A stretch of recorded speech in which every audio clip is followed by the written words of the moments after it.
So everything's looking pretty good still. You can see here's kind of my color right now for this time of the year. We just turned, what month is it? I think we just hit February. You can see where I got a little strip of mowed grass right here where I cleaned up my liriope. But overall, it's not bad. Got a little touch of yellowy here and there. That's just some, winter damage. I'm not at least a bit concerned about that. As soon as I put the protein on it and feed it and start mowing it, she is going to pop back to life. My fingers ain't working. Pop back to life. Now let's go across the street over here. And this is my neighbor's yard. Remember, we took it on, and I want you to look at the difference. Okay, I'm gonna put a screenshot up of what this used to look like right here. And of course you can see what it looks like right now, but that was after using that foam applicator, taking all this Dallas grass out that was right here, and look what we got. This is looking way better. On camera, this is probably going to be a little off color right through here. That's just some tip burn is all that is. Like I said, when you start mowing, feed it, it'll go away. And today I'm going to change the color of this yard in a pretty quick fashion. Our weather is getting a little bit better here. Not quite as cold. It's about time for my pre-emergent application. So I'm going to go ahead and do that. Feed it while I'm at it. Use a little adjuvant so it's a little bit quicker acting, and we will take care of this yard this year. I'm gonna mow it and everything, give me a good chance to make some good videos, and this is what we do right here. I'm gonna show you. Oh, I forgot to tell you, this is gonna be a 100% liquid yard all year. In my yard over there across the street, we're gonna run the Elite program. That's one of the updates in the guide, and it's a kind of a hybrid between a granular and a liquid, a little bit of both in there. But on this one, we're going to try and stay as close to the actual GCI Turf liquid guide as possible, and we'll video all the applications throughout the year, and then you can look at this and see if it's something you like or if it's something you don't like. Now, one thing I want you to notice, see this little bit of thinning right here? See where you can see a little touch of ground in there? I'm not at least a bit worried about that. The reason I'm not worried about that is because it goes back to the, it's wintertime. The turf may thin out a little bit and may not look its best. It's cold. The ground's cold. Microorganisms, biology, nothing in the dirt is in high gear right now because everything is cold. If you take and jump in a bucket of ice water, you're not going to move all that quick either, are you? This is going to thicken up. Once I feed it today, and in, I don't know, a couple of weeks, I'll probably start mowing this a little bit, and you will be absolutely amazed at how this thing turns around. And spots like this right here, you see I've got some turf right here, but it's just kind of weak and laid down and yucky. Once I start mowing, this is going to thicken up and be as thick as the hair on the dog's back. You watch and see. See that dark green spot right there? That's where the dog left the prize, and it's a super concentrated form of food right there, and that's why that spot right there is dark green. And they still got some Christmas stuff out here, and if I'm gonna spray the yard, I definitely want to move this thing right here, and once it dries, I'll come back out here and set it back up for them. Green Punch 1801 is going to be my nitrogen source. Got a little humic in it, a little potash, and I think it's got a little sulfur in it too. Weeds, I've got a little touch, look at that, a little touch of garlic, onion, whatever you want to call it. That's it. That's it. I've got maybe I think maybe 4 little pieces of that. As far as broadleaf goes, I don't see a broadleaf one in this yard. Typically, all your trouble, or a lot of the trouble, is going to come up around the edges. And walking down through here, I see nothing, absolutely nothing. Come over here on this side, same thing, absolutely nothing. So I don't really feel like I need to mix a broadleaf herbicide in with this application, because I've literally got about 5 clumps of onions. I can hit that with a little bit of, I don't know, I can use Speed Zone, I can use a 3-way on it, a couple of options there, and I'll probably throw it in a backpack sprayer and just spot spray those couple of spots and be done with it. Or my other option is to wait until round 2, which is going to be in April, when everything's going to be warmed up a little bit, and I can look and see what's come up then, and then I can, when I do my second pre-emergent, my second green punch application, then I can mix a post-emergent in and clean up the yard if I get a bunch of weeds. And again, chances are I'm not. I think that's what I'll do. I'm not even going to spray any post-emergent herbicide right now. I'm going to wait, see what this looks like in April. If I need to do it then, I'll do it. And this right here is the protein I was telling you about. It's a new granular fertilizer I'm going to be using on my yard right here.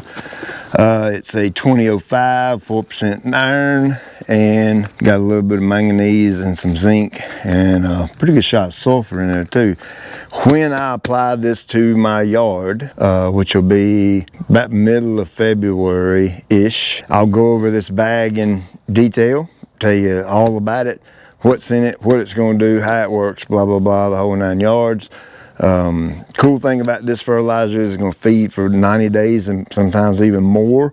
It's a very high-end fertilizer that's typically used on athletic fields and golf courses, things like that. And I've worked super hard with them to make it available to my DIY friends. So it's on the website, it's there. It will be in the Elite Guide, it will be in the Estate Guide, and it will be in the Beginner Guide. And those updates are due to release any day now. I'm pumped, cannot wait for you to see them. All right, so when you're mixing, I prefer to mix directly into my sprayer, and you always want to, lawn care products come in different ways. They come liquid, they come in a granular form that can be converted over to a liquid, and that's what the prodiamine is. Look at that little cute jug right there, a little 5-ounce bottle. Perfect for little small yards. That cost me 20 bucks right there, and that's enough for my pre-emergent applications for the entire year on a 5,500 square foot yard. So I actually have, may have a little bit left over at the end of the year. So that's pretty cost effective, 20 bucks for pre-emergent. Now when you hear me say liquid pre-emergent, that's what I mean. That's what it looks like before it turns into a liquid. It's a little granular that when you add it to water, it liquefies, and then you can spray it to a yard. So is this type pre-emergent better than the granular? Well, no, I don't think one's better than the other. I just think one's way more cost efficient than the other. Obviously the prodiamine that you spray is going to be more cost effective, but you may not want to spray a yard. I don't know. You may be uncomfortable. So the granular option is there as well. Now I made a post on my private Facebook group last night and asking how people mix, and interesting, I got a lot of, yeah, we mix it right in sprayer. Some people put it in a bucket and all that kind of thing and pre-mix it.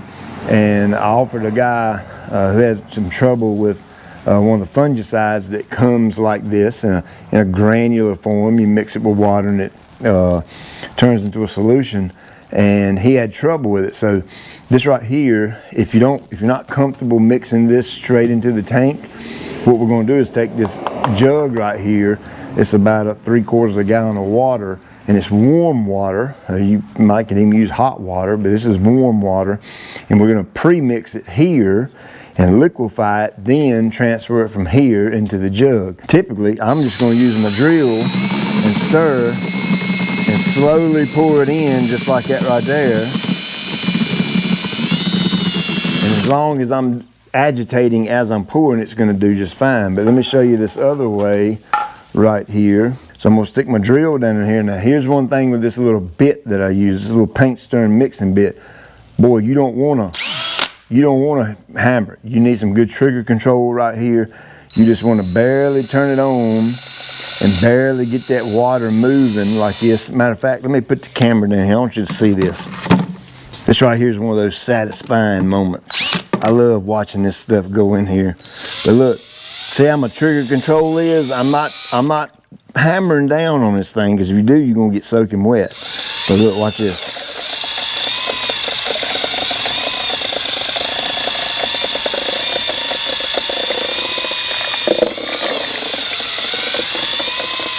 Gotta remember, good trigger control right here. And see how I'm adding that real nice and slow. It's all gone. Now I'm gonna sit here and stir it just for a minute.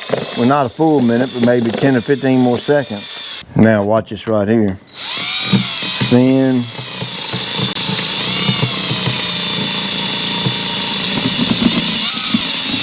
Now you can see I got just a little bit down in there. I'm gonna rinse that with the hose pipe and finish pouring it in here. Look at there, all good. Now this right here is my nitrogen source, the Green Punch 1801, 18% nitrogen, 1% potash, got about 1.5% iron in it, boost that color just a little bit. It's got sulfur in it too. That's going to help your nitrogen be a little bit more efficient and be able to be utilized better. I've got 5,500 square feet. I'm running 20 ounces per thousand, so that's 110 ounces I'm going to use of this product for this one application. Same thing, I'm going to agitate a little bit while I'm stirring. Again, work on that good trigger control. You don't want to gouge this, so you're going to get soaking wet.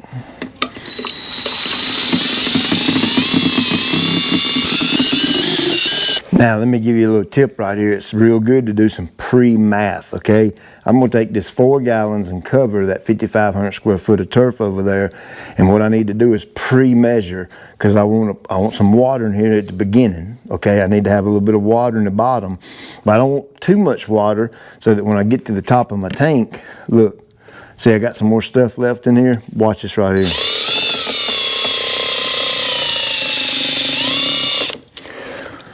See how I'm almost at the top of the tank now? It's because I pre-measured and done a little bit of math. I got a 4 gallon tank. I put about a gallon of Green Punch in. I used about a gallon of water for the, pre-mixing the prodiamines. That's 2 gallons. So that means if I put more than 2 gallons in here, when I go to pour my product in, I'm gonna be overflowing. So you need to do a little bit of pre-math before you mix. So I add 2 gallons of water. I added the gallon of pre-mixed prodiamine, and then I added a gallon of Green Punch, and that's kind of got me right up here where I need to be.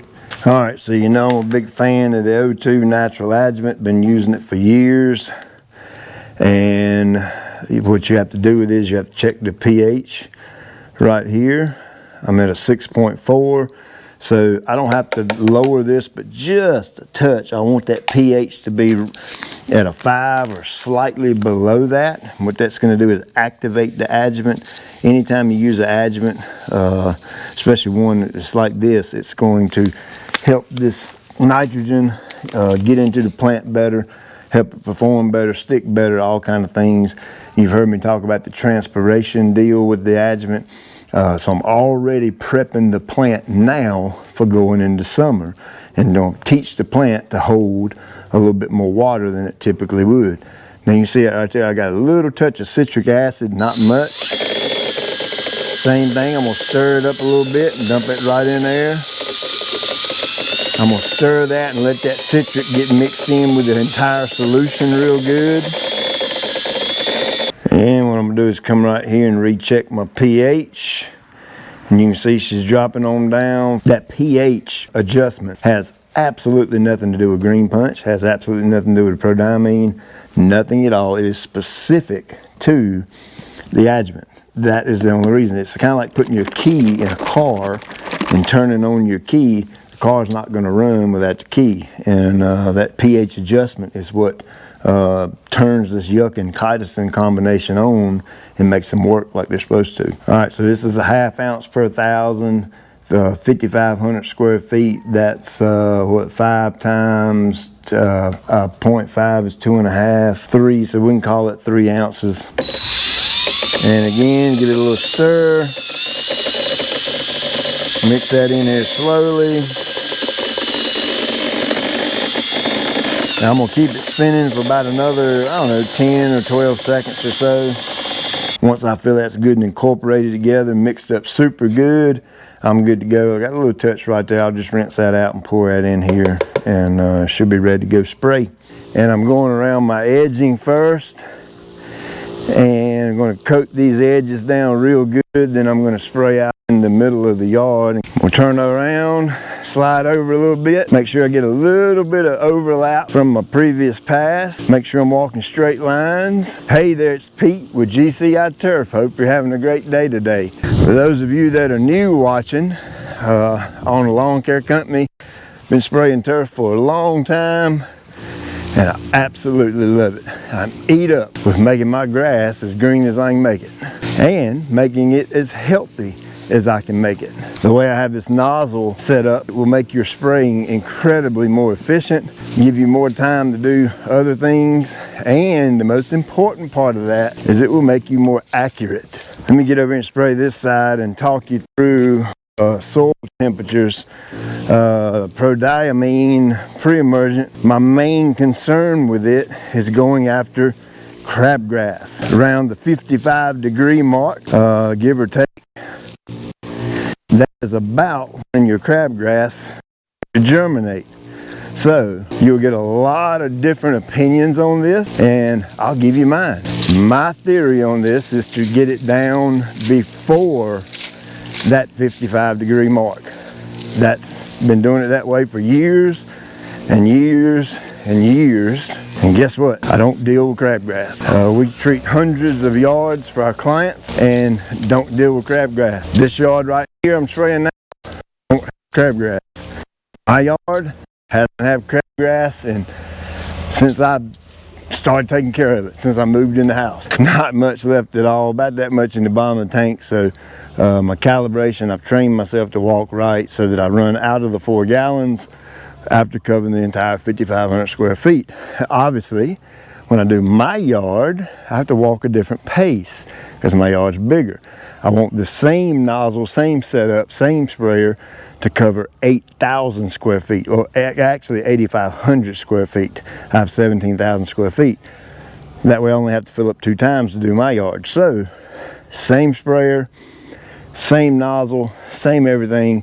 It's simply a matter of me walking a different speed so that I cover more ground over there at my house.